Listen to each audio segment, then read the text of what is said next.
Geke Akutami. Ou je sais pas comment vous le dites. Mais ce mec, c'est un malade. Yo, mes exorcistes, c'est l'ermite cosmique. Et aujourd'hui, petite vidéo pour le chapitre 149 du Jujutsu Kaisen. Avant ça, n'oubliez pas, abonnez-vous, partagez, ça fait plaisir. C'est parti. Allez. Hey. Bon, que dire? À part que, encore une fois, c'est une putain de masterclass. Honnêtement, je pense qu'aucun manga ne m'a fait autant vibrer en si peu de chapitres. Voilà, c'est dit, ce manga, il est au-dessus de la moyenne. C'est tout. Bon, revenons au sujet principal, le chapitre. La dernière fois, le chapitre, il se finissait sur Maki qui se faisait martyriser par son daron. Vous savez, la pleureuse, là. Du coup, on reprend au moment où ce fou, il traîne ses deux filles agonisantes vers une pièce remplie d'esprits maudits. Il a encore continué sa morale, mais bon, au bout d'un moment, t'as voulu dire, gros, on a compris, t'as le seum, ferme ta gueule et fais ce que t'as à faire.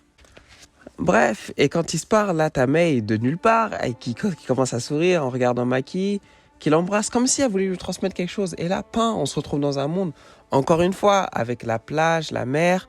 Je sais pas c'est quoi la symbolique derrière, mais ça revient souvent. Donc au bout d'un moment, il faudra nous expliquer pourquoi. Du coup, ta Mei, il veut expliquer deux choses très importantes à Maki. Mais bon, avant ça, elle lui dit que bon, elle a créé cet espace et que en créant cet espace, elle va mourir lorsqu'elle va rompre la création de cet espace.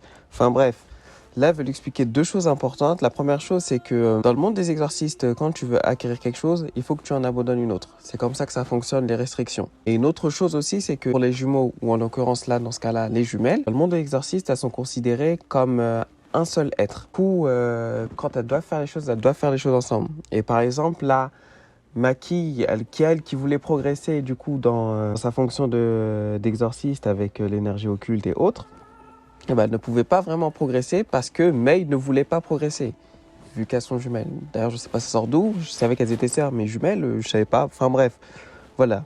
Et donc là, avec ce discours, on comprend que les intentions de Mei, c'est se sacrifier pour pouvoir laisser sa sœur, se développer et avoir un potentiel de fou.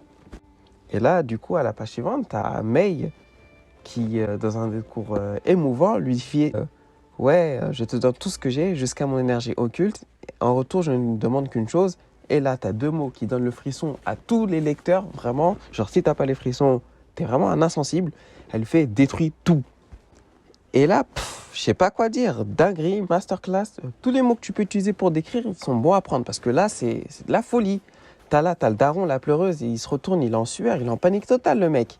D'après ses mots, t'as Maki qui one-shot Primodi qui se retrouvait dans la salle. Je sais pas quoi dire. Je sais pas quoi dire. Là, vraiment, le daron, il est là, il peut plus bouger. Il dit, qu'il a jamais ressenti ça depuis longtemps. Et là, depuis quoi? Depuis qui? Et ben là, eh oui, depuis Toji Fushiguro. Et là, on part sur un enchaînement, mais de... T'as planche, mais... dinguerie, t'as Toji Fushiguro qui prend la moitié de la planche, t'as l'autre moitié, c'est Maki. Les deux, ils ont la même pose, le même regard de fous malades alliés qui sont prêts à tuer n'importe qui juste pour leur conviction. C'est de la folie, c'est de la folie. JJK, c'est de la folie.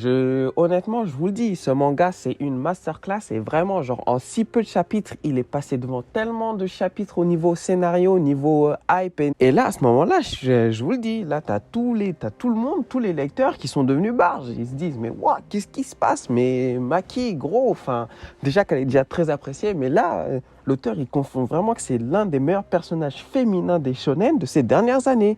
Vraiment. Et là, je le répète, mais encore une fois, on n'est pas prêt pour la suite. Ces histoires de restrictions et ces histoires d'énergie occulte, on n'est pas prêt. Ce manga a un potentiel de fou. Genre, c'est vraiment fou. Cet auteur est malade, son manga est fou. Son daron, il a mis le max contre elle. Il s'est fait one-shot. Genre, et en plus, elle était sans difficulté, dans un calme, la sérénité. Je vous le dis, l'autre, elle passe de niveau panda au niveau Gojo Satoru jeune. Bon, ok, je suis d'accord. C'est encore trop tôt pour évaluer le niveau de Maki. Mais à la fin, elle dit quoi? C'est parti, Mei. C'est parti quoi? C'est parti comme si elle allait faire la cuisine. Bon, ok, d'accord, elle va cuisiner tout le clan Zenin qui s'oppose à elle. Mais calme! Il se passe quoi là? Waouh! Le chapitre, il se finit sur ça. Il se finit sur Maki qui est sûr de sa force, qui est prête là à en découdre avec tout le monde là. Je sais pas quoi dire. Encore une fois, l'auteur, c'est un malade. Lui, il a décidé tous les 15 jours de tuer un des persos préférés des gens. Ok, très bien. On est dans Death Note là.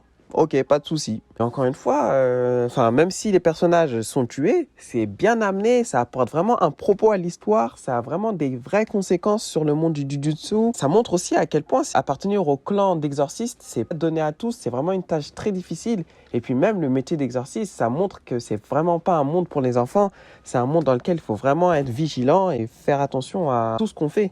Et Maki, encore une fois, c'est incroyable. Depuis le début, on sent la volonté d'Akatumi de nous montrer l'enfer que c'est pour elle d'être issue de ce clan, les lourdes responsabilités qui s'accompagnent du métier d'exorciste. Mais là, il veut nous en faire quoi? Une Toji? Déjà que physiquement et graphiquement, elle lui ressemble. Vraiment, là, depuis qu'elle s'est brûlée, là, c'est la même tête. Hein. Il y a même tête, même physique. Là, la pose, c'était la même personne. Et du coup, là, c'est quoi? C'est niveau comportement. Hein. Elle commence à agir comme lui. Genre, quand bon lui semble, elle tue les gens. Et genre, la meuf, elle est trop forte. Elle est tellement forte qu'elle peut baiser tout le game, quoi. Enfin bon, mes exorcistes, tout ça pour dire que ce chapitre 149 de JJK était encore une fois une masterclass et justifie le succès du manga en ce moment au Japon et à l'extérieur. Bah oui, c'est clair, ce manga est au-dessus. Moi, je vous le dis, 149 chapitres, le mec, il met d'accord tellement de gens, c'est abusé. J'espère vraiment que le manga va rester quand même un certain nombre d'années avec nous, parce que là, bon, beaucoup de persos qui meurent là.